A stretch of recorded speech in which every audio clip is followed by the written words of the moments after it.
सबैभन्दा बढी बिक्री हुने जुन डिएसएन कम्पनीको प्रोडक्ट एकदमै यो फेमस कफी छ जुन लिङ्जी ब्ल्याक कफी भनेर चिनिन्छ। यसले तपाईँ हाम्रो जुन हेल्थको हिसाबले हेर्ने हो भने तपाईँ हामीले ओभरअल बडीको लागि यसले धेरै राम्रो काम गर्छ। जुन लिङ्जी ब्ल्याक कफीमा चाहिँ तपाईँको गाउँठाउँमाको धुलो हालेको कारणले गर्दाखेरि चाहिँ हाम्रो बडीमा एकदम राम्रो काम गर्छ। तपाईँ हामीले यो लिङ्जी कफी सेवन गर्दाखेरि पनि तपाईँ हाम्रो शरीरमा यो जुन जडीबुटीको राजाबाट बनाएको जुन त्यो पाउडरहरू त्यो चाहिँ न्युट्रिसनहरू चाहिँ हाम्रो त्यो कफीको माध्यमबाट जान्छ। जति पनि यो कफीहरूको कुराहरूमा कतिपय मान्छेहरू कन्फ्युजन हुनुहुन्छ। जस्तै ग्यास्ट्रिक भएको मान्छेले कफी खान मिल्दैन, सुगर प्रेसर हाई भएको मान्छेले कफी खान मिल्दैन। बजारको जति पनि पाउने नेस्क्याफेहरू हुन्छ, विभिन्न ब्रान्डको कफीहरू हुन्छ, त्यो कफीहरू हामीले सेवन गर्न मिल्दैन।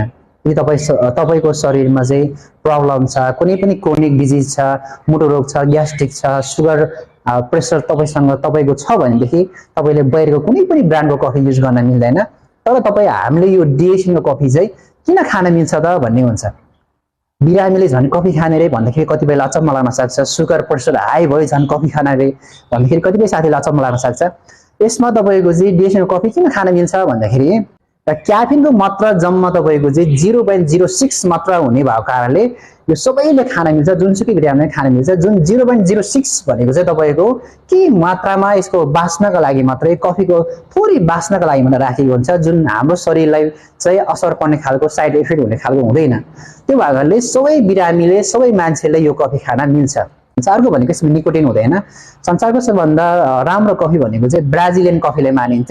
त्यो ब्राजिलियन कफीको धुलोमा चाहिँ गाउँडरमा मिक्स गरेर यसको चाहिँ क्याफिनको मात्रा चाहिँ एकदमै कम, न्यून चाहिँ हालेको कारणले सबै मान्छेले खान मिल्छ। यो कफी पिउँदाखेरि फाइदा के हुन्छ भन्दाखेरि जस्तै विशेष गरी सुगर पेसेन्टको लागि, डायबिटिज पेसेन्टको लागि, जति पनि पेट सम्बन्धी समस्या भएको मान्छेको लागि र जति पनि ब्लड प्रेसर हाई भएको मान्छेहरूको लागि यो कफी एकदमै राम्रो मानिन्छ। जस्तै कतिपय मान्छेको चाहिँ ग्यासको समस्या हुन्छ, पेट गडबडी हुन्छ, कब्जियत हुने, दिसा राम्रोसँग नफल्ने, यस्ता खालको कन्स्टिपेसनको समस्याहरू, पेट सम्बन्धीको प्रब्लमहरू, वेट एकदमै बढी भएको कारणले एकदमै दुखी हुनुहुन्छ भने यो कफी खाएर एकदमै राम्रो हुन्छ। यो कफीले तपाईँको जुनसुकैले पनि राम्रो हुन्छ, जुनसुकै प्रब्लम भएको मान्छे, जुनसुकै बिरामीले पनि खान मिल्छ। र एकदमै प्रेसर, तपाईँको प्रेसरको लेभल चाहिँ 60 भन्दा चाहिँ कम छ भने चाहिँ तपाईँले यो कफी चाहिँ नखाँदा राम्रो हुन्छ। तपाईँले सुरुमा युज गर्दा अलिकति तपाईँलाई रिङ्गडा लागे जस्तो हुनसक्छ। यदि तपाईँको प्रेसर एकदमै लो छ, तपाईँको 60 भन्दा पनि तल छ भने चाहिँ एकदमै गाह्रो हुन्छ। यदि तपाईँको चाहिँ नर्मल, तपाईँको चाहिँ प्रेसर 70 देखि माथि छ भने तपाईँले खासै गाह्रो बनाउँदैन। र तपाईँले यदि सुरुमा गाह्रो बनायो भने पनि तपाईँले चाहिँ त्यसले कन्टिन्यू नेपाल